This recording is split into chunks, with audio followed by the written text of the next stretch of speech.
నమస్కారం మేడం. నమస్తే. ఓం సాయిరామ్. ఓం ఎలా సాయిరామ్. ఉన్నారు మేడం?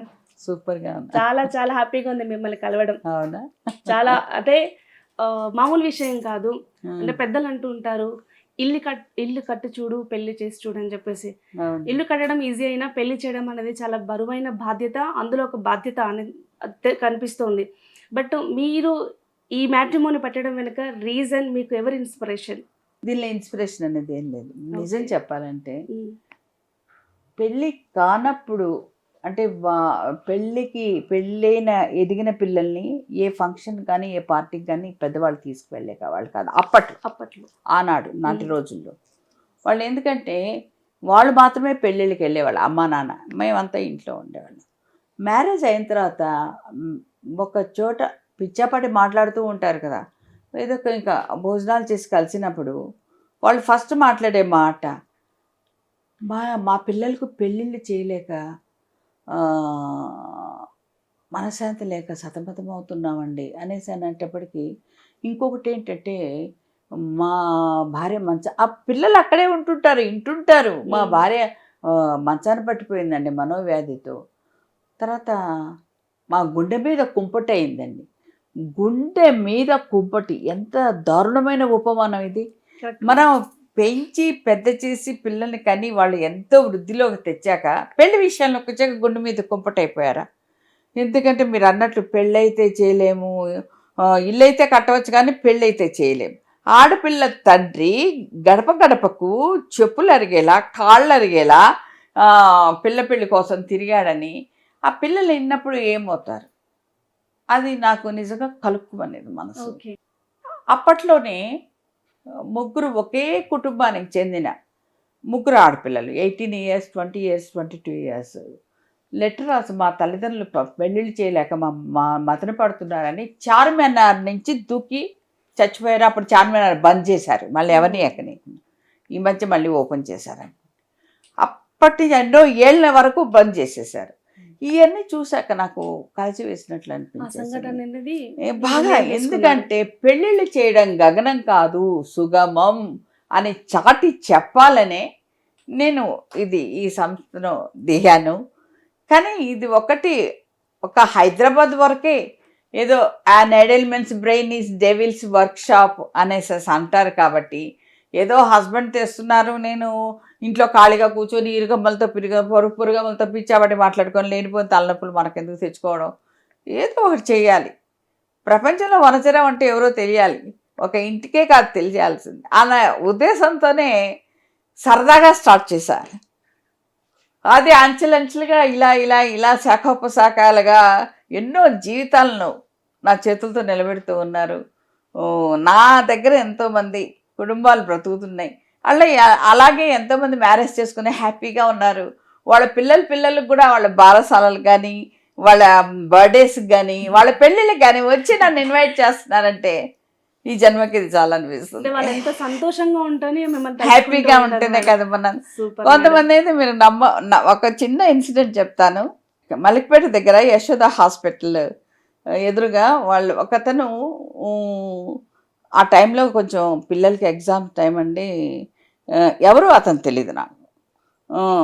చాలా ప్రాబ్లమ్స్ వచ్చాయి ఆటోమేటిక్గా. కరెంట్ కూడా కట్ చేసేసారు. నేను కరెంట్ కూడా పెట్టలేకపోయాను. ఎగ్జామ్స్ టైంలో పిల్లలు చదవలేకపోయారు. ఎవరో అన్నారు, వనజరావు అడగండి ఏమైనా హెల్ప్ చేస్తారేమో అనేసి అన్నారు. వెతుక్కుంటూ వచ్చాను. అంటే అప్పుడే రిజిస్ట్రేషన్ అయిన అమౌంట్ నేను ఎప్పుడు ఇచ్చేటప్పుడు కౌంట్ చేయను, అలా తీసుకొని ఎందుకు కట్టేసేసుకోండి అనేసి అన్నారు. బస ఉంటే ఎంతో ఉంటుంది, అంతకంటే లక్షలు కాదు, 50,000-60,000 ఇచ్చారు. ఆయన నన్ను చేసుకున్నారు.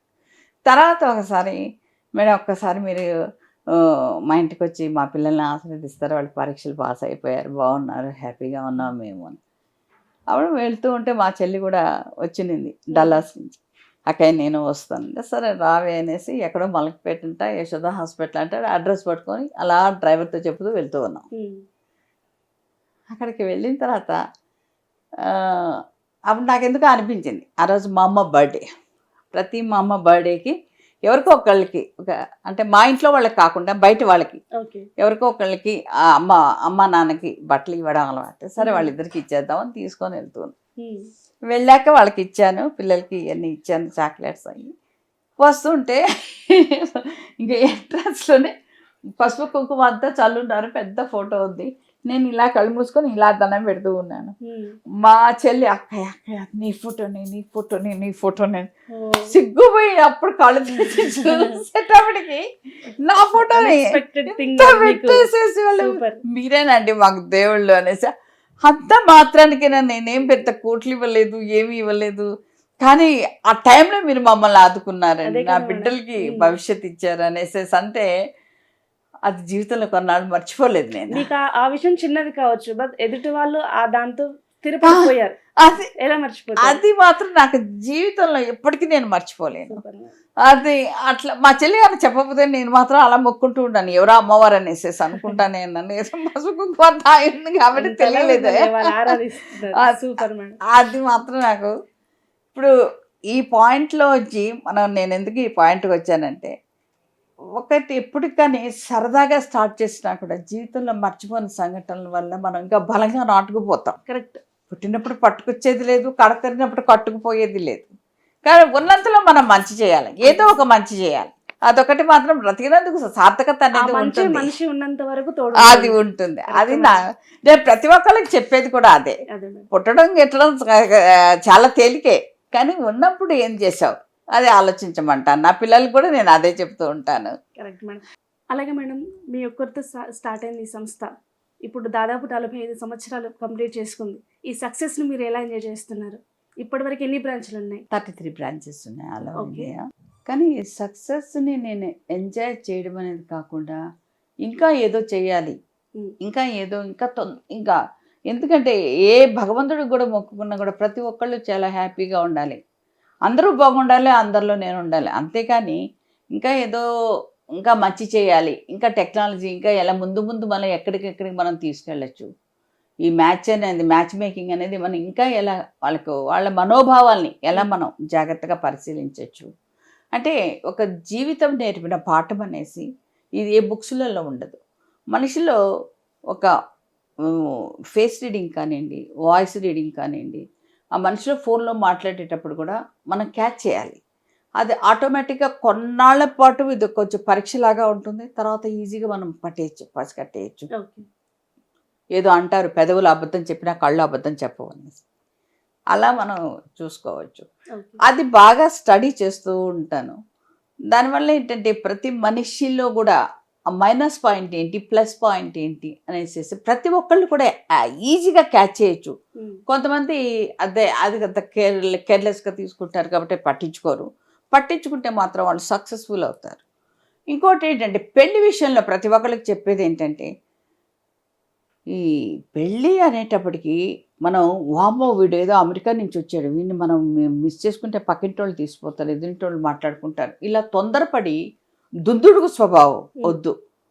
పెళ్ళి అనేది ఏదో అంటారు చూడండి, నిదానమే ప్రధానం, ఆలస్యం అమృతం విషయం అనేసి పరిగెత్తుకొని పోవడం అనేది పెళ్లి విషయంలో తగదు. పొర్రపాటు కూడా తీసుకోవద్దు. వాళ్ళ ఫ్యామిలీ ఏంటి, వాళ్ళ పుట్టుపూర్వోత్తరాలు ఏంటి, వాళ్ళు ఎక్కడి నుంచి వచ్చారు, మైగ్రేట్ అయ్యి వచ్చారు, ఇవన్నీ కూడా మనం జాగ్రత్తగా పరిశీలించాలి. వాళ్ళు ఎక్కడి నుంచి చదివారు, వీళ్ళ బ్రాటప్ ఏంటి, వీళ్ళ మైండ్ సెట్ ఏంటి, వీళ్ళ పేరెంట్స్ ఎలా ఉన్నారు, పిల్లల పట్ల ఈ పిల్లల తల్లిదండ్రుల పట్ల ఎలా ఉన్నారు, ఈ విధంగా మనం ఆలోచించగలిగినప్పుడు అంటే ప్రతిదీ కూడా మనం తూచి భూతద్దంలో చూస్తే తప్పకుండా సక్సెస్ఫుల్గా నడుస్తుంది ఏ జంట కానీ. అంటే పెళ్ళికి ముందే ఇవన్నీ ఉండాలి. పెళ్ళికి ముందు ఏదో తెలిసిన వాళ్ళు అన్నారండి, మేము ఏదో తొందరపడి చేసేసామండి, లేకపోతే జాతకాలు చూపించుకుంటే 36 పాయింట్స్ వచ్చేసేసాయండి, అమ్మ 18 పాయింట్స్ వస్తేనే చాలా గ్రేట్ అనుకుంటారు, 36 వచ్చేసేసే ఇంకేముందని చేసేసామండి, చూసి 3వ రోజు ఆ అమ్మాయి బయటకు వచ్చేసి ఇలాంటివి అంటుంటారు.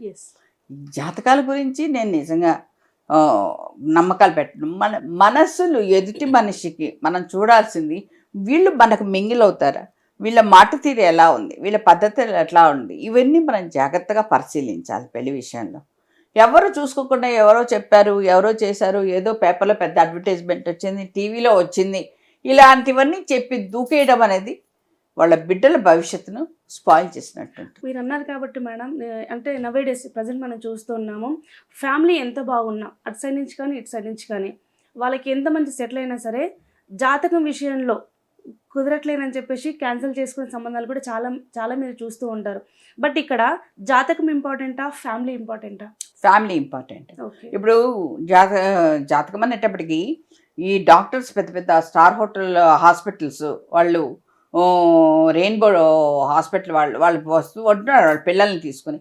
Time of birth, place of birth రాసుకోవాలంటే వాళ్ళు అంటారు లేబర్ వార్డులో పడే కష్టం మాకు తెలుసండి. ఆ బిడ్డను తలకిందులుగా పెట్టి వాటర్ కొట్టి ఏడ్చేంత వరకు మేము తిప్పలు పడుతుంటాం. యాక్చువల్గా పాత రోజుల్లో శిరస్సోదయం అనేవాళ్ళు. అంటే శిరస్సు భూమి ఆకాశానికి వచ్చేటప్పుడు ఆ పక్కన కర్టన్ వెనకాల అక్కడ పండితుడు ఉండేవాడు. వాళ్ళు ఇవి పంచాంగాలు పెట్టుకొని పుట్టింది ఆడపిల్ల మగపిల్ల పుట్టేది, లేదా వీళ్ళ దేశానికి అరిష్టమా కాదా, ఇలాంటివన్నీ ఇమీడియట్గా రాసేవాళ్ళు. పాపో బాబో పుట్టక ముందే రాసేసేవాళ్ళు తల బయటకు వచ్చేటప్పటికి. అది కరెక్ట్ జాతకం. ఇప్పుడు ఏముంది, ఎవరు డేట్లో ఒకటి గడియ మారితే జాతకాలు మారిపోతాయి. అన్ని తిప్పలు పట్టి వాళ్ళు క్యారెట్ మీరు చేస్తారు. అంతవరకు మేము పడే అవస్థ ఏంటి మీకు తెలుసా? నాకు ఇదంతా తెలిసిన తర్వాత నేను ఈ జాతకాల గురించి ఆలోచించట్లేదు. మనుషులు మనసులు కలవాలి, వాళ్ళ పద్ధతులు భావాలు ఒకళ్ళొకళ్ళని గౌరవించుకోవాలి. రెండు చేతులు కలిస్తేనే చప్పుడు, అవి లేనప్పుడు అసలు ఇంత ఉండదు. ఇప్పుడు మా అబ్బాయికి నేను ఏ సిద్ధార్థ దగ్గరికి పోలేదు, పెళ్ళికి ఏ జాతకం నేను రాయించలేదు, ఏ ముహూర్తము పెట్టలేదు. థర్స్డే సెంటిమెంట్ నాకుంది బాబా రోజు కాబట్టి, బాబా రోజు పెట్టండి అనేసి అన్నాను. మా అయ్య కూడా ఫోన్ చేసినప్పుడు భువనేశ్వర్ నుంచి, ఎన్ని గంటలకు పెట్టాలమ్మా అనేసి అన్నారు. హైదరాబాద్లో మ్యారేజ్, 27th నా lucky number, 9 lucky number, 27th పెట్టండి బాబా రోజు. థర్స్డే వచ్చింది లక్కీగా. పొద్దున 7:11 పెట్టండి మ్యారేజ్ చేయగానే నేను ఆఫీస్కి వెళ్ళిపోవాలి. ఎందుకంటే ఆ రోజు మాఘమాసం అంత వర్షం, నేను అక్కడ పెళ్ళిళ్ళు చూడాలి కదా. అందువల్ల నేను పెళ్ళిళ్ళు, నా కొడుకు పెళ్ళిళ్ళు నేను బిజీగా ఉంటాను అనేది నాకు నచ్చలే. అందువల్ల ఆ టైంకి వచ్చి నేను అక్షింతలు వేసేసి నేను ఆఫీస్కి వెళ్ళిపోతాను అనేసేసాను. ఆ పెళ్లి టైంకి వచ్చాను, అక్షింతలు వేసేసాను, అందరికీ చెప్పాను, మా సిస్టర్ వాళ్ళకి చూస్తూ ఉండమని నేను వెళ్ళిపోయాను ఆఫీస్కి. అంటే నేను నిజంగా గురువారం రోజు 7:11 అంటే టోటల్ 9 వచ్చిందని పెట్టాను ముహూర్తం, 7 ఇప్పుడు 9 వచ్చిందని. కానీ గురువారం రోజు 6, 7:30 యమగండం, ఆ యమగండంలో నేను పెళ్లి చేశాను.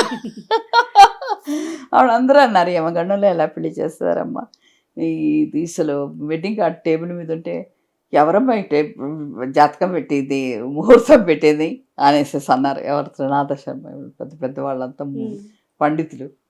నేను 2 చేతులు కలిస్తేనే కదండి, నేను గొడవ చేస్తే వాళ్ళు గొడవ చేస్తారు, నేను గొడవ చేయకపోతే వాళ్ళు ఏం గొడవ చేస్తారు, ఎందుకు వస్తాయి గొడవలు అంటే, లేదమ్మా ఇది చిన్న గృహప్రవేశం పెట్టినా, ఏ ఫంక్షన్ పెట్టినా ఈ టైంలో మాత్రం గొడవ ఆగిపోతుంది యమగండం టైంలో అన్నారు. హ్యాపీగా జరిగింది, అందరూ హ్యాపీ, కంబైన్డ్ ఫ్యామిలీ. మనం చూస్తూ ఉన్నాం అంటే ఒకప్పుడు పెళ్లి జరగాలి అంటే ఫ్యామిలీ బ్యాక్గ్రౌండ్ 7 తరాలు, అటు 7 తరాలు, ఇటు 7 తరాలు. బట్ అప్పుడు ఫ్యామిలీ వాల్యూస్ తెలిసి పెంచారు పేరెంట్స్, అప్పుడు బాగా విన్నారు. బట్ నవ్ డేస్ పెళ్ళి జరగాలి అంటే చాలా సమస్యగా మారింది, కష్టంగా కూడా మారింది. ఇందులో ఫస్ట్ మీ దగ్గరికి వచ్చిన వాళ్ళ దాంట్లో మీరు మెయిన్గా ఏం చూస్తారు? అమ్మాయిలో కానీ అబ్బాయిలో కానీ మీ దగ్గరికి వచ్చి రిజిస్ట్రేషన్ చేసినప్పుడు మీరు ఏం చూస్తారు? మంచి క్వశ్చన్. అంటే వాళ్ళలో మెంటాలిటీ ఏంటో చూస్తాను. కొంతమంది ఇప్పుడు వచ్చారు పేరెంట్స్, వాళ్ళు చూశారు, వాళ్ళ అబ్బాయిది యూఎస్లో ఉన్నారు. నేను అన్నాను ఇవాళ ఈవినింగ్ మీకు ఫస్ట్ లిస్ట్ క్లిక్ అయిపోతుంది చూడండి అనేసి అన్నాను. ఆ నమ్మకం నాకుంది. అందువల్ల నేను సూటబుల్స్ పంపిస్తున్నాను, పర్ఫెక్ట్ మ్యాచెస్ మీకు అయిపోతుంది, అంతే చాలు మేడం మాకు తెలుసు మీ గురించి అనేసి అన్నారు. వాళ్ళు డేటా రాసి చేసేసి వెళ్ళిపోయారు. అంటే ముందు వచ్చి ఆ తల్లిదండ్రుల్లో కొంతమంది కూర్చోగానే అబ్బాయి వాళ్ళు, ఆ అమ్మాయి వాళ్ళండి మాకు ఇన్ని కోట్లు కట్నం ఇస్తామన్నారండి, కానీ మేము ఎందుకో ఆలోచిస్తూ ఉన్నాం, ఇంకా వేరే అమ్మాయి వాడు ఇన్ని కోట్లు, అంటే కూర్చోగానే స్టార్టింగ్ అనమాట. అంటే వాడు పక్కా మనీ మైండెడ్ వాడే. నా ఉద్దేశంలో, నా దృష్టిలో రూపాయి తీసుకున్న దొంగే, 100 రూపాయలు తీసుకున్న దొంగే, అంతే. ఇద్దరిని ఒకటే మాటే అంటాం. వాడు రూపాయి తీసుకున్నాడు వాడేం దొర అన్నాం, వీడు 100 రూపాయలు తీసుకున్నాడు దొంగను, ఇద్దరు దొంగలే. అందువల్ల ఆ మనీ మైండెడ్ ఉండేవాళ్ళని నేను యాక్సెప్ట్ చేయను. చూడాల్సిందేంటి, వాళ్ళ ఫ్యామిలీ గౌరవాన్ని చూడాలి, వాళ్ళ కుటుంబ గౌరవం అనేది ముఖ్యం. వాళ్ళ పెంపకం చూడాలి, వాళ్ళ మాట తీరు చూడాలి, వాళ్ళ పద్ధతి చూడాలి, అమ్మాయి చదివిన తీరు చూడాలి. అంతేగాని వాళ్ళ అమ్మాయి వెనకాల పాస్తులు ఎన్నున్నాయి, ఆస్తిపాస్తులు అవన్నీ మనకు వచ్చేస్తుందా లేదా? కష్టపడి సంపాదించిన డబ్బు ఇప్పుడు ఒక భార్య భర్త, ఒక అబ్బాయి వాళ్ళిద్దరూ ఏంటంటే ఒక జంటగా కలుస్తున్నారు అంటే ముక్కు ముఖం తెలియని వాడికి అమ్మాయిని అన్ని ఏళ్ళు పెంచి పెద్ద చేసి పెళ్ళి అనే పేరుతో ఆ అబ్బాయికి అంటకట్టి ఆ అబ్బాయిని వాతావరణాన్ని, అన్ని పరిసరాలని, ఇల్లును, తల్లిదండ్రులు అన్నీ వదిలేసి కేవలం ఆ అబ్బాయి చిటికిని వెళ్ళి పట్టుకొని ఆ అమ్మాయి వెళ్ళిపోతుంది అత్తారింటికి. కానీ ఆ అత్తగారు కూడా ఎంత ప్రేమగా చూసుకోవాలి కదా. అంతేగాని ఇది చేసావా, అది చేసావా, అవి పట్టావా, ఇది పట్టావా అనేసి మాట్లాడటం, ఏదో మనిషిలోకి ఒక కొత్త అవయవం, ఒక కిడ్నీ కానివ్వండి, ఏదైనా కానివ్వండి, లివర్ కొత్త అవయవం వస్తే మాత్రం అది అవయవాలు కూడా యాక్సెప్ట్ చేయబడట, కొన్నాళ్ళ పాటు రిజెక్ట్ చేస్తూ ఉంటాయట. అట్లాగే పాపం వాళ్ళ అత్తగారు కూడా కోడల్ని ఒక కూతురు కంటే గొప్పగా చూసుకోవాలి, కానీ కూతుర్ని నెత్తిని పెట్టుకొని కోడల్ని చేదరించుకోవడం అనేది చాలా దారుణం, అమానుష్యం అది చెప్పడం. అందువల్ల చాలా వరకు నా సర్కిల్లో మాత్రం నన్ను చూసి చాలామంది మంచిగా మారారు, కొంతమంది చెడ్డవాళ్ళు అయితే ఇంకా ఉన్నారు. అందువల్ల వాళ్ళందరూ కూడా మారాలి. నా మాటల్లో కాదు, జీవితం అనేది క్షుణ్ణంగా తెలిసిన వాళ్ళు ఎవరు అమ్మాయిల్ని దారుణంగా గుండెలు కదిలేలా మాట్లాడతాం కానివ్వండి, అలా చేయకూడదు. వాళ్ళను కూతుళ్ళలాగా ప్రేమగా చూసుకోవాలి. అదొక్కటే నాకు కావాల్సింది. అప్పుడే వాళ్ళు ఆ అబ్బాయి కూడా అదే మాట, తల్లి మాట విని ఆ అమ్మాయిని దూషించడం అవన్నీ చాలా తప్పు. అది ముందు నేను తీసుకొని వస్తాను. వీళ్ళ క్వాలిటీస్, వీళ్ళ మైండ్ సెట్ అనేది తప్పకుండా నేను చెప్తాను. ఇప్పుడు మాత్రం అమ్మాయిల్లో అబ్బాయిల్లో ఎలా అంటే, ఇప్పుడు పాత రోజులు ఉన్నాయి. పెళ్లి చూపులు చూడగానే అమ్మాయి పరుగున, మనం చూస్తూ ఉంటాం, పరుగున పెరట్లోకి వెళ్ళిపోయి చందమామను చూసి కలలుగా నేస్తుంటుంది పెళ్లి కొడుకు గురించి. అది కాదు. వాడు ఏమిటి, వాడి ఫ్యూచర్ ప్లాన్స్ ఏంటి, వాడి మైండ్ సెట్ ఏంటి, ఇవన్నీ ఆలోచించాలి. ఇప్పుడు వచ్చే సినిమాలన్నీ కూడా అంతా సైకోకాల సినిమాలే. ఆ సినిమాల వల్ల కూడా యువత బాగా చెడిపోతుంది. దీనివల్ల ఏంటంటే ప్రతిదీ కూడా ఒక్క రోజులో మాట్లాడాలంటే వాడు ఎట్లా ఉంటాడంటే త్రేతాయుగంలో శ్రీరామచంద్రుడు లాగానే ఉంటాడు, బుద్ధిగా కూర్చొని. గెస్ చేయలేం, ఎవరిని గెస్ చేయలేం. రాను మాటల్లో వాటిల్లో అప్పుడు బయటపడుతుంటాయి వాడు గుట్టంతా. అందువల్ల ఒక్క సిట్టింగ్లో మాత్రం ఊహించుకోకండి. నేను చెప్పేది అదే, వీడే నా మొగుడు అని మాత్రం ఊహించుకోవద్దు. ఈ పెళ్ళికోడిని చూస్తారని నాకు ముడుముళ్ళు పడిపోయాయని మాత్రం ఆలోచించకండి. వాడిని నిదానంగా పరీక్షించండి, పరిశీలించండి, అప్పుడు మీరు ఓకే చేయండి. మీరు కుదిర్చిన పెళ్లిలో ఎంత టైం టేకింగ్ తీసుకుంటారు మీరు? కనీసం 3-4 సిట్టింగ్స్ తీసుకుంటారు. దీనికి టైం అనేది లేదు బెట్ట. ఇప్పుడు వీక్ డేస్లో ఒక 3 సిట్టింగ్స్ అవ్వచ్చు, అంతేగాని దీనికి ఇంత టైము సంవత్సరాలు తీసుకోకూడదు. ఇంకోటి ఏంటంటే కొంతమంది ఇప్పుడు టైం అంటే గుర్తొచ్చింది, చాలామంది ఏంటంటే ఎంగేజ్మెంట్ చేసేసుకుంటారు. ఒక 6 months తర్వాత పెళ్లి చేస్తామండి, మా అమ్మాయికి డెలివరీ అవ్వాలి, మా అమ్మాయి డెలివరీగా అయిపోయాక అప్పుడు చేద్దాం, లేకపోతే మా అమ్మాయి అమెరికా నుంచి ఆస్ట్రేలియా నుంచి రావాలి, అమ్మాయి వచ్చాక చేద్దాం అనేసి ఇంత గ్యాప్ పెడతారు. అప్పుడే డిఫరెన్సెస్ మొదలవుతాయి. వాడు ఈ అన్నారు, వీళ్ళు ఈ అన్నారు, వాళ్ళు అది కావాలన్నారు, ఇది కావాలన్నారు. అప్పుడప్పుడు ఇంకా వాళ్ళ మర్యాదలు ఇవన్నీ పుట్టుకొని వస్తుంటాయి, మాకు ఇది అది అనేసి. ఇట్లాంటి వాటితో బ్రేకప్ అయిపోతుంటాయి ఎంగేజ్మెంట్స్. అందువల్ల ఏది ఏమైనా కూడా అంత గ్యాప్ ఎప్పుడు తీసుకోకూడదు. ఎంగేజ్మెంట్ చేశారా వితిన్ 1 monthలో మ్యారేజ్ సెటిల్ అయిపోవాలి, అంతేగాని ఎక్కువ రోజులు తీసుకోవద్దని ప్రతి ఒక్కరితో చెప్తుంటా. అందరూ నా దగ్గర ఓకే అంటారు, వెనకాల పోయి మళ్ళీ చేసుకునేది పెట్టేసుకుంటుంటారు, అంతే ఓకేనండి అలాగేనండి అంటుంటారు. అలా కుదిర్చినప్పుడు అంటే బాగుంటే అన్ని బాగుంటాయి మేడం, కొంచెం తేడా వచ్చిందంటే ఫస్ట్ పెళ్లి కుదిర్చింది ఎవరు అని ఫస్ట్ తిట్టుకునేది లేదు. ఎందుకంటే మ్యారేజ్ దగ్గరకు వచ్చేటప్పటికి వాళ్ళు ముందే నేను ట్యూన్ చేసి పెడతాను. పెళ్లి చూపులో మీరు ఇలా ఉండాలి, కింద నేల చూపులు చూసుకుంటూ తల కొంచుకొని సిగ్గులు మొగ్గవడం కాదు, అందువల్ల ఈ సినిమాల వరకే పరిమితము, మన ఇది లైఫ్, ఇది జీవితము, అందువల్ల మీరు ఎంత చదివారో వాడు కూడా అంతే చదివాడు, అందువల్ల మీరు ఇద్దరూ సమానమే కాబట్టి ఇద్దరు చక్కగా మాట్లాడుకోవాలి అనేసి చెప్తూ ఉంటాను. అలా నేను ట్యూన్ చేస్తుంటాను కాబట్టి నన్ను బ్లేమ్ చేయాల్సిన అవసరమే రాదు. తప్పంతా మాదేనమ్మా, మేమే తొందరపడ్డాం. కానీ ఎవరు కూడా నా వల్ల డిస్టర్బ్ అయిన వాళ్ళు లేరు. ఓకే. అది మాత్రం నేను గర్వంగా చెప్పగలను. అలాగే మనం కొన్ని చూస్తూ ఉంటాం. మ్యాట్రిమోనీ వరకు అంటే ఫస్ట్ మీరు చెప్పారు వాళ్ళది అమౌంట్ పరంగా కాదు వాళ్ళ క్యారెక్టర్‌ని చూస్తానని చెప్పేసి. కొంతమంది వాళ్ళ హెల్త్ ఇష్యూస్ ఉంటాయి. అన్నీ ఓపెన్‌గా చెప్తారు. బట్ హెల్త్ ఇష్యూ వాళ్ళకి చిన్నది కావచ్చు. బట్ ఎదుటి వాళ్ళకి దాచిపెట్టి మరి పెళ్ళిళ్ళు చేసుకుంటూ ఉంటారు. ఆఫ్టర్ మ్యారేజ్ అన్నీ బయటపడుతూ ఉంటాయి.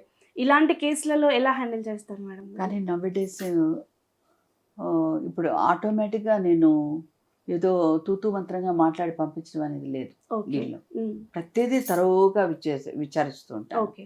వాళ్ళ పిల్లలు వాళ్ళ సిస్టర్స్ ఎక్కడ చేశారు, వాళ్ళ బ్రదర్స్ ఎక్కడ చేశారు, మొత్తం వాళ్ళ హిస్టరీ మొత్తం లాగుతుంటాను. ఓకే. అక్కడి నుంచి తీసుకొని అదే పరిధిలో తిరుగుతూ అక్కడ నుంచి అమ్మాయి దగ్గరకు వస్తాను.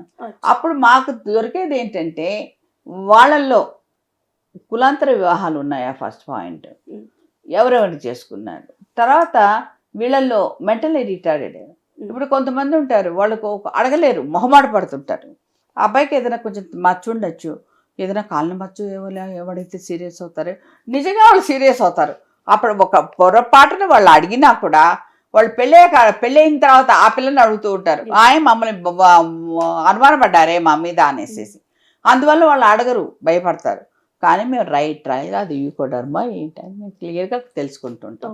అంతేగాని వాళ్ళ ఫ్యామిలీలో కూడా ఏదైనా మెంటల్లీ రిటార్డెడ్ వాళ్ళు కూడా చెప్పేస్తుంటారు కొంతమంది. అందువల్ల మా పిల్లలు మెంటల్గా ఎదగలేదు కాబట్టి ఈ పిల్లోడికి ఏం చేయలేదండి, ఈ పిల్లోడికే చూస్తున్నామండి, అది ముందే మేము కూడా చెప్పేస్తుంటాం. వాళ్ళకి ఇట్లా అయింది, మేనరికాలను చేసుకున్నారు కాబట్టి ఇట్లా ఉంది అనేసి చెప్పేస్తున్నారు. దాన్ని దోచి ఇది ఏం లేదు కదా, దాచిపెట్టి పెళ్లి చేయడం అనేది లేదు. ఇంకొంతమందికి డయాబెటిక్ ఉంటుంది, చెప్పేస్తున్నారు, ఇంజెక్షన్ వేసుకుంటున్నాను, ట్యాబ్లెట్స్ వేసుకుంటున్నాను. కొంతమంది మానసిక వేదన ఏదో ఉంటుంది, వాళ్ళు మెంటల్ డిప్రెషన్ ట్యాబ్లెట్స్ వేసుకుంటున్నారని చూపిస్తున్నారు. అలాగే మేడం చాలామంది మ్యాట్రిమోనీస్ మనం చూస్తూ ఉన్నాం. స్టార్టింగ్లో అయితే చాలా మ్యాట్రిమోనీతో కుదిరిన సంబంధాలు చాలా సక్సెస్ అయ్యి బాగున్న వాళ్ళని కూడా చూసాం. బట్ రాను ఫేక్ ఐడీలతో అంటే తప్పుడు సమాచారంతో అమ్మాయి కానీ అబ్బాయి కానీ ఒక టైం పాస్ లాగా మ్యాట్రిమోనీ యూజ్ చేసుకుంటున్నారు. దట్టు ఫ్రీ అనేసరికి చాలామంది ఫోన్ నెంబర్స్ ఎక్స్చేంజ్ చేసుకుని లైఫ్ స్పాయిల్ అయిన వాళ్ళు కూడా చాలా మందిని చూసాం ఉన్నారు. సో ఈ క్రమంలో మీరు ఎటువంటి ప్రామాణికాలు అంటే పాటిస్తారు, ఎటువంటి ఎలా స్ట్రిక్ట్గా ఎలా ఉంటారు? కానీ ఈ ఆన్లైన్ మ్యారేజెస్ అని వాళ్ళు పెట్టేసుకోవడం, వాళ్ళకి ఏదో 16 ఏళ్ళ అమ్మాయిలు, నార్త్ ఇండియన్ అమ్మాయిలు ఏయో వచ్చేస్తున్నాయని, అబ్బా నేను ముందు తొందరపడి ముసిల్దాన్ని చేసుకున్నాని ఒక రిటైర్డ్ అయినవాడు ఖాళీగా కూర్చోవడం ఎందుకని తను ఏదో పెట్టాడు ఏదో సైట్లో, వాటికి రోజు అన్ని మంచి మంచి అమ్మాయిలు వస్తున్నారట. వాడు ఆ పెళ్ళాన్ని చూసి వాపోతున్నాడు, ఇంత ముసిల్దాన్ని కట్టుకున్నాను తొందరపడి, లేకపోతే ఇది ఎంతవరకు కరెక్టే. ఆ అంకుల్ని నేను అంకుల్ అంటూ ఉండి అతను వచ్చి చూపించాక అతనికి నేను ఆ బ్రెయిన్ వాష్ చేసేది అంతా మోసం అండి. ఒక్కళ్ళ ఫోన్ నెంబర్ కావాలని అడిగి మాట్లాడండి, తెలుస్తుంది మీకు. అడిగితే లేదు, ఇంకా సమాధానం లేదు, డబ్బులు మాత్రం కట్టించుకున్నారు. ఇట్లాంటి మోసాలు మాత్రం ఉన్నాయి. కానీ అన్ని మోసాలను కూడా ఒక భవిష్యత్తును, అంటే మన బిడ్డ భవిష్యత్తును, ప్రాస్పెక్ట్ మనం ఇవన్నీ పెట్టాలంటే, ఈ బయోడేటాను మనం పెట్టాలంటే ఈ వాళ్ళ ప్రాస్పెక్టస్ ఏంటని మనం చూసుకోవాలి, అవునా కదా? అవి చూసేసుకోకుండా ఎవడో మనకు ఛాయిస్ ఇచ్చాడు, ఫ్రీ సర్వీస్ అన్నాడు, ఏదో అన్నాడు అనేసి గబగబా ఫోటోలు అవన్నీ పెట్టేస్తే అవి ఆ ఫోటోలు అనేది 100 రకాలుగా వెళ్ళిపోతుంటాయి. ఈ మోసం అనేది ఈ సంస్థ ఎక్కడి నుంచి ఉంది, ఎప్పటి నుంచి నాటుకుంది, ఆ సంస్థ గొప్పతనం ఆ సంస్థ గురించి చెప్పుకోవడం కాదు, బయట వాళ్ళు చెప్పుకున్నప్పుడు తెలియాలి. వాళ్ళ నా వనజరావు దగ్గర కట్టున్నాం, ఇది మాకు చక్కగా జరిగింది, మాకు ఇట్లున్నాయి, హ్యాపీగా ఉన్నాం మేము, అవి చెప్పినప్పుడు అవి మనం ఆలకించాలి. అంతేకాని మనం ఏదో గొప్పతనంగా మనం ఏదో డబ్బులు చెప్పేసేటప్పటికి అందరూ అని చెప్పేసి అడ్వర్టైజ్మెంట్లు కూడా తెగ వచ్చేస్తున్నాయి, తెగ చూసేస్తున్నాం అనేసి చెప్పడం మోసపోవద్దు. ఇది పెళ్ళంటే నిజంగా 100 ఏళ్ళ జీవితం, 1000 ఏళ్ళ సమస్య. దీన్ని జాగ్రత్తగా మనం పరిశీలించి మనం తూచి స్టెప్ వేయగలిగితే సక్సెస్ అవుతాం. లేదా మనం పరిగెత్తుకుని పాలు తాగాలి కదా అనేసి మనం పరిగెత్తుకుంటే ఆ బస్ ఫాలో అవుతాం. దీనిలో జాగ్రత్తగా మాత్రం పరిశోధించండి. ఏదైనా ఉంటే డౌట్ ఉంటే మొహం మీద అడిగేసేయండి. నిష్ఠూరాలు ఏమన్నా అనుకుంటారా, అవన్నీ మొహమాటాలు పడకండి, ముఖం మీద అడిగేసేయండి. అడిగితే అవన్నీ మనం క్లియర్ చేసుకోండి. అంతేగాని కొన్ని ఏదో బ్లడ్ ఏదైనా సంబంధించింది ఉండొచ్చు, అవి కూడా టెస్ట్ చేయించుకోండి. అవన్నీ చూసుకొని ఏదైనా పెళ్లి జరిగితే ప్రతిదీ హ్యాపీగా ఉండాలి మనసుకి. మన బిడ్డలకి పెళ్ళి జరుగుతుంది, వాడికి ఎలా ఉందో, వాళ్ళు ఎలాంటి వాళ్ళు, ఆ భయంగా పెళ్లి చేసుకోవడం అనేది పెళ్లి కాదు. అలాగే మేడం మనం చూస్తూ ఉన్నాం, ఇవాళ రేపట్లో భారతదేశం విడాకులకి ఫస్ట్ స్థానంలో ఉంది. ఒకప్పుడు ఎంతో అన్యోన్యంగా ఒక సమస్య వచ్చినా కూడా వైఫ్ అండ్ హస్బెండ్ కూర్చొని మాట్లాడుకొని ఆ సమస్య తీర్చుకునేవాళ్ళు. ఇప్పుడు సమస్య వచ్చిందంటే ఫస్ట్ విడాకులే. నువ్వు నా మాట వినావు, నేను నీ మాట వినాను, ఎందుకు వినాలి? ఒక ఈగోస్ అంటే ఇద్దరు బ్యాలెన్స్గా సంపాదించడం దగ్గర గొడవలు అవుతున్నాయా, అండర్స్టాండింగ్ లేకుండా గొడవలు అవుతున్నాయా, ఈ పేరెంటింగ్ ఇన్వాల్వ్మెంట్ కూడా ఒకటి ఉంది. దీని గురించి మీరు ఏం చెప్తారు? Main problem ego problem. Okay. ఎందుకంటే ఇద్దరు చదివారు, ఇద్దరు సంపాదిస్తున్నారు, ఈ డబ్బు దగ్గర వచ్చేటప్పటికి ఆటోమేటిక్గా ప్రతి ఒక్క ఇంట్లో వచ్చేస్తున్నాయి. ఓకే. దీనివల్ల ఏంటంటే బిడ్డలు అనాథలు అయిపోతున్నారు. Yes madam. బిడ్డల గురించి ఆలోచించట్లేదు. వీళ్ళిద్దరూ కొట్టుకుంటున్నారు, తిట్టుకుంటున్నారు, వెళ్ళిపోతున్నారు. కానీ బిడ్డల పరిస్థితి ఏంటి, అదొక్కటి మాత్రం ఏ ఒక్కళ్ళు కూడా ఆలోచించట్లేదు. ఎంత సెలబ్రిటీస్ కూడా బిడ్డల గురించి ఆలోచించట్లేదు. దీనిలో కూడా నేను ఖచ్చితంగా చెప్తున్నాను, వాళ్ళు ముందు ఆలోచించాల్సింది, మనం ఇంత కష్టపడి మన జీవితాన్ని, మన బిడ్డల్ని వాళ్ళు తీర్చిదిద్దాలి. కానీ వాళ్ళు ఒక సింగిల్ పేరెంట్గా స్కూల్లోకి వచ్చినా కూడా అది ఎంత వాళ్ళకు ఏదైనా పేరెంట్స్ టీచర్స్ సింగిల్ పేరెంట్ అదే రాసుకుంటుంటారు. అది చాలా బాధాకరం. ఎందుకు వీళ్ళకు పెద్దవాళ్ళు అంటుంటారు, భార్యాభర్తల కలహం అద్దం మీద ఆవగింజలాగా ఉండాలి కానీ గుండె మీద గుదిబండ కాకూడదని. గుండె మీద గుదిబండ ఏంటి, విడాకుల వరకు వెళ్ళిపోతున్నాయి, చితికిపోతున్నాయి జీవితాలు. కానీ దీనిలో ముందు ఈగో ప్రాబ్లం ఒకటి, దానికి ఒత్తాసు వచ్చి తల్లిదండ్రులు మాత్రం బాగా కదిలించడం ఒకటి, వాళ్ళ బిడ్డలను వాళ్ళే చేసుకోవడం, వీళ్ళ బిడ్డల్ని వీళ్ళు చేసుకోవడం, దీనివల్ల ఈ ఎంకరేజ్ చేసుకోవడం వల్ల వాళ్ళు ఇద్దరు విడిపోతున్నారు. టిట్ ఫర్ టాట్ అనేస్తున్నారు. వాడు తిట్టాడా నువ్వు తిట్టు, వాడు కొట్టాడా నువ్వు కొట్టు. ఒక హస్బెండ్ అనేది ఆఫీస్లో ఎన్నో వర్క్ ఒత్తిళ్ళు ఉంటాయి, ఏదో చిరాకు పడి ఏదన్నా అంటాడు అనేటప్పుడు ఒక అమ్మాయి సైలెంట్గా ఉంటే, ఆడవాళ్ళని సహనవతి, శీలవతి, ఏదో అనురాగవతి, ఆదర్శవతి ఇన్ని మాట్లాడతారు. ఏవి ఆ బిరుదులని ఏవి ఇప్పుడు ఒక్కటే లేదు. బెద్దగాళ్ళలాగా విరుచుకుపడ్డావు, అది కురుక్షేత్రంలాగా చేయడం, ఇరుగు పొరుగుల ఇళ్ళంతా చూసుకోవడం, ఇట్లా చూసుకోవడం, వాళ్ళ అబాస్పాలు అయిపోవడం, అది బాగుండదు. ఆ బిడ్డలు చితికిపోవడం భయంతో. అలా కాకుండా కొంచెం సైలెంట్గా ఉంటే వాట్ ఈస్ వాట్. అప్పుడు ఆ అబ్బాయి అతన్ని అడిగి ఏమైంది పరిస్థితి, ఒక కాఫీ ఏదో ఇచ్చి, అది అలా నేనే కలపాలనా, నేనే చేయాలనా, నువ్వే చేయకూడదు, చిన్న చిన్న విషయాలు ఏదైనా సామరస్యంతో ఇద్దరు కలిసి చేసుకోవచ్చు. కానీ కొట్టుకొని తిట్టుకొని కోపంతో ఇసురుగా చేసుకోవడం అనేది పద్ధతి కాదు. దేనికన్నా ఒక సమయస్ఫూర్తి అనేది ఉండాలి. ఆ సమయస్ఫూర్తి లోపించినప్పుడు ఏ కుటుంబాన్ని ఎవరు ఏమీ బాగు చేయలేడు, బ్రహ్మదేవుడు కూడా. అందువల్ల ఏదైనా మంచిగా తుచి చేసుకోవాలి. నా ఉద్దేశంలో భార్యాభర్తలు అన్యోన్యత అంటే ఎప్పటికీ ఇప్పటికీ నేను చెప్పేది ఒకటే, భార్యకాల్లో ముళ్ళు గుచ్చుకుంటే భర్త గుండె కడుక్కోమనాలి. అది నిజమైన భార్యాభర్తల అనుబంధం అంటే. ప్రజెంట్ జనరేషన్కి మీరు ఏం చెప్తారు మేడం? అంటే పెళ్ళిళ్ళంటే ఒక ఇలా చూసుకోవడం, యూట్యూబ్లో వాట్సాప్లో అలా చూసుకోవడము, పరిచయం పెంచుకోవడం, క్విక్గా మ్యారేజ్ చేసుకుంటున్నారు, అంతే త్వరగా కూడా విడిపోతున్నారు. బట్ నవ్ డేస్ యూత్కి మీరు ఏం చెప్తారు? క్విక్గా మ్యారేజ్ చేసుకుంటారు, అంత అది అక్కడే రాంగ్ పాయింట్ మనకు తెలుస్తుంది. ఎందుకు క్విక్గా చేసుకోవాలి, ఎందుకు? అందువల్ల పెళ్ళి అనేటప్పటికి ఆ జీవితాన్ని చూడండి, ఈ జీవితాన్ని చూడండి. వాళ్ళ తల్లిదండ్రులు ఎవరో మాకు తెలియదండి, అబ్బాయి ఇచ్చాడండి, చూశాడండి, చేసేసామండి అనేసి కూడా మాట్లాడేస్తుంటారు. ఇవన్నీ పాత రోజుల్లో ఇట్లా వాళ్ళు చేయలేదు కదా, వాళ్ళ వరకు చేయలేదు కదా. ఒక్కసారి వాళ్ళకు అవగాహన అనేది ఉండాలి, ఆలోచన అనేది ఉండాలి. పిల్లలకు కూడా చెప్పాలి. అంటే మా పిల్లకు ఆ బాబు హీరోలాగా కనపడ్డాడండి, హిందీ హీరోలాగా కనపడ్డాడంటండి, మళ్ళీ మా పాపకు వద్దంటే మా పాప ఆ రోజు అన్నం తిందండి అంటుంటారు, మీరన్నా చెప్పండి అనేసి వస్తుంటారు. వాళ్ళ తల్లిదండ్రులే చెప్పడానికి భయపడుతుంటే నేనేం చెప్పను. పాప ఆ అమ్మాయి నా దగ్గర ఏదో చెప్పలేక ఊగే తల ఊపిస్తుంది, మళ్ళీ పోయి తల్లిదండ్రులు లాగుతుంది. అది కూడా వీళ్ళ తల్లిదండ్రులు పెంపకంలో లోపమా అనేది మాత్రం మనకు ఖచ్చితంగా తెలుస్తుంది.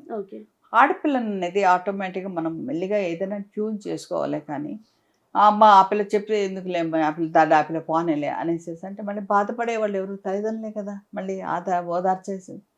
అందువల్ల ఇలాంటివన్నీ పెంపకాల్లో అబ్బాయిల్లో కానీ అమ్మాయిల్లో కానీ వీళ్ళు అతి గారాభం అనేది, అతి స్వేచ్ఛ అనేది, ఈ రెండు ఆటోమేటిక్గా మనిషిని ఛిద్రం చేస్తున్నాయి, జీవితాలను ఛిద్రం చేస్తున్నాయి. కానీ అమ్మాయిలు కూడా పిల్లల్ని కనటం అవసరమా? ఈ భర్త ఇలాంటి వాడు ఉన్నాడు, కొంచెం సైకో టైప్ ఉన్నాడు, ఏదో డ్రంకర్, ఏదో అమ్మాయిలు పిచ్చి, ఇలాంటివన్నీ ఉన్నాయి. అట్లాంటప్పుడు నేను పిల్లల్ని కనడమా లేదా? ఆపితే మంచిది కదా అని ఆలోచించరు. తప్పమని కలిసి పిల్లల కంటే మారుతారు అనుకున్నామండి. అందువల్ల పిల్లల కన్నా కూడా ఆవిడ మారలేదని వదిలేసామండి అనేసి చాలా మంది కూడా అమ్మాయిలు నచ్చ చెప్పేది కూడా ఎక్కడ మేడం, ఇప్పుడు ఇలా ఉన్నారు, పిల్లలు పుడితే మారిపోతారు, మారిపోతారు. బాధ్యత తెలుస్తుంది అని అమ్మాయిని ఎంతసేపు ఎంత బాధపడుతున్నా పడు అని అంటారు తప్పితే అంతే. స్టార్టింగ్ లో ఇక్కడ చెప్పేది ఇక్కడ కూడా చెప్తే ఇద్దరిలో మారే అవకాశం ఉంటుంది. ఎవరు పిల్లలు పుట్టిన తర్వాత మీరు అన్నట్టు ఇందాక అనాథలు అయిపోతున్నారు. అవును, అదొక్కటే నాకు ఆ బిడ్డలను చూస్తే అదే నాకు బాధ అనిపిస్తుంది. అలాంటి కేసులు మీరు ఏమైనా కలిపిన సందర్భాలు ఉన్నాయా మేడం? కలిపిన సందర్భాలు ఉన్నా కూడా పగిలిన అర్థం కలవద్దు, వాతుకోద్దు బెట్ట. ఆ లోటు మాత్రం తెచ్చిపెట్టుకున్నట్లే ఉంటుంది.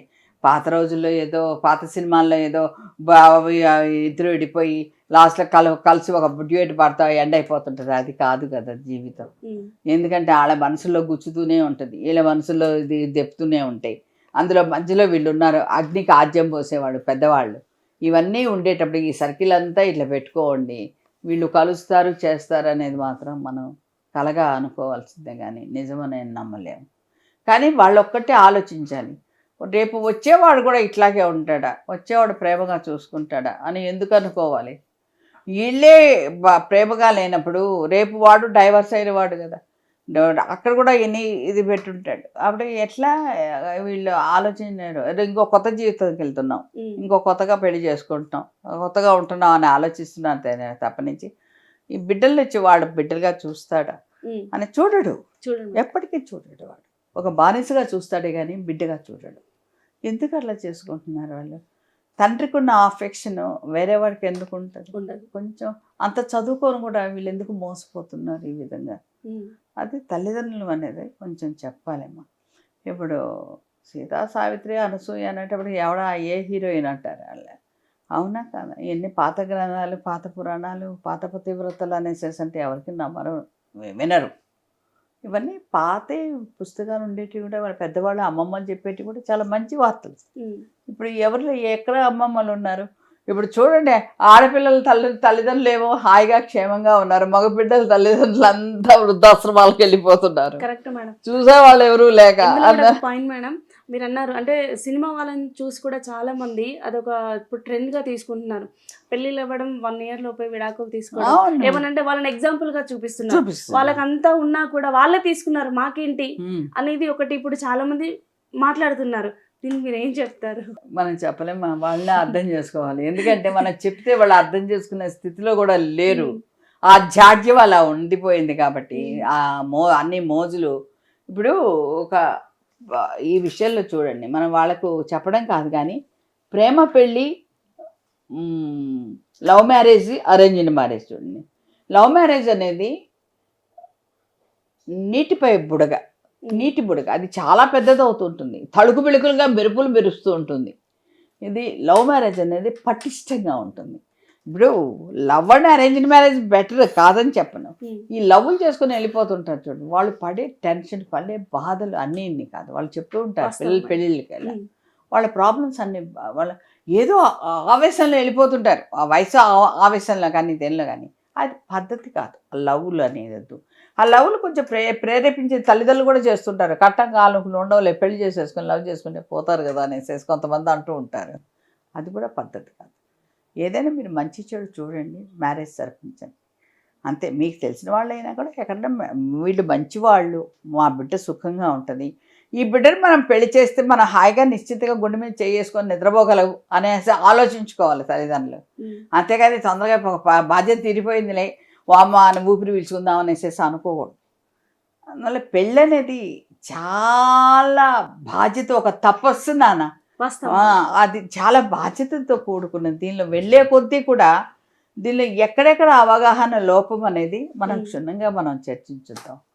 అలాగే మేడం, వీటన్నిటితో పాటు మెయిన్గా చాలా మంది క్యాస్ట్ అని అంటూ ఉంటారు. అమ్మాయి ఎవరిని లవ్ చేసినా పర్వాలేదు కానీ మా కాస్ట్ వాళ్ళనే చేసుకోవాలను అనే వాళ్ళు కూడా చాలా మంది ఇప్పుడు ఉన్నారు పేరెంట్స్. ఈ వివాహ వేదికలో క్యాస్ట్ అనేది నిజంగా అంత ఇంపార్టెన్స్ అంటారా? ఇప్పుడు పేరెంట్స్ క్యాస్ట్ గురించి పెద్దగా పట్టించుకోవట్లేదు. ఓకే, ఒక మతాలు వద్దు అంటున్నారే కానీ కులం ఏదైనా ఓకే అంటున్నారు. ఓకే, ఆ కులాల్లో కూడా ఇనే ఓకే అంటున్నారు, ఎక్కువ ప్రయారిటీ ఇస్తున్నారు. దానిలో ఎవరైనా చేసుకోమంటున్నారు. ఇప్పుడు నవడేస్ కూడా డేటా ఇచ్చినప్పుడు ఎనీ ఓకే అని ఇస్తున్నారు మాకు కూడా. ఓకే. ఎందుకంటే అప్పుడు లాట్ ఆఫ్ చాయిస్, వైట్ మనకు చాయిస్ ఉంటాయి. అనేది ఉంటుంది కాబట్టి నీవు అంటాడు. ఓకే. ఈ క్యాస్ట్ నేను చేసుకో, ఆ క్యాస్ట్ నేను చేసుకో అని చెప్పట్లేదు. కానీ అబ్బాయికి ఒక రూపాయి విలువ అనేది తెలిసి ఉండాలి. ఆ అబ్బాయి ఒక మంచి ఉద్యోగస్తుడై ఉండాలి. అలాంటప్పుడు ఏదైనా ఓకే అంటున్నారు. కానీ అరేంజ్డ్ మ్యారేజ్ చేస్తున్నారు కానీ ఏది ఇప్పుడంతా తల్లిదండ్రులు కూడా ఇంటర్ క్యాస్ట్ మ్యారేజెస్ ఎక్కువ అయిపోతున్నాయి కాబట్టి క్యాస్ట్ గురించి పెద్దగా పట్టించుకోవట్లేదు. ఏదో కొంతమంది మాత్రం ఉన్నారు, 50% అయితే ఉన్నారు ఈ క్యాస్టే కావాలి, మా క్యాస్టే కావాలి అని. ఇప్పుడు నవడేస్ మామూలుగా చెప్పకూడదు కానీ కొన్ని క్యాస్ట్లు వాళ్ళు కూడా వాళ్ళకంతా నియమ నిష్టాలతో ఉండేవాళ్ళు కూడా క్యాస్ట్ గురించి కొంచెం సడలించారు ఎన్ఓసి. అందువల్ల క్యాస్ట్ గురించి పెద్దగా పట్టించుకోవట్లేదు. మనసులు కలిసాయా లేదా అనేది ఒక్కటి మాత్రం మనం ఆలోచించాలి. ఎందుకో వాడేదో నాకు నచ్చలేదు బా, నాకేదో అయినా కూడా మేము చేసేసుకుంటున్నాం, నచ్చకపోయినా ఏదో సాక్రిఫైస్ కాదు దీనిలో చేయాల్సింది. మనకు స్వచ్ఛత అనేది మనకు ఎప్పుడు కనపడుతుందో ఎదుటి మనిషిలో అప్పుడు మనం ప్రొసీడ్ అవ్వాలి. అంతేగాని వాడేదో ఒక మాట మాట్లాడాడు చూద్దాంలే అనేసి పెళ్లి చేసుకున్నాం అంటే ఇదే టెస్టా? చూద్దాం అనుకోండి చెల్లి చేసుకోవడం మళ్ళీ విడిపోవటం ఏంటిది? అవి కొంచెం దుందుడుకు స్వభావాలతో జీవితాలను విచ్ఛిన్నం చేసుకుంటున్నారు. Thank you so much madam, చాలా విషయాలు మాకు తెలియజేశారు. మామూలుగా అయితే ఒక కుటుంబాన్ని కలిపితేనే చాలా సంతోషం వేస్తూ ఉంటుంది. ఎన్నో జంటల పెళ్ళిళ్ళ ద్వారా ఎన్నో వేల లక్షల కుటుంబాల సంతోషాన్ని నింపుతున్నారు మేడం మీరు. Thank you so much. సరే, అలాగే మీ మ్యాట్రిమోనీ 45 years కాదు 100 years వరకు ఇలాగ ముందుకు వెళ్ళాలని మేము కోరుకుంటున్నాము. చాలా విలువైన సమయాన్ని మాకు అందించారు. Thank you so much. సరే.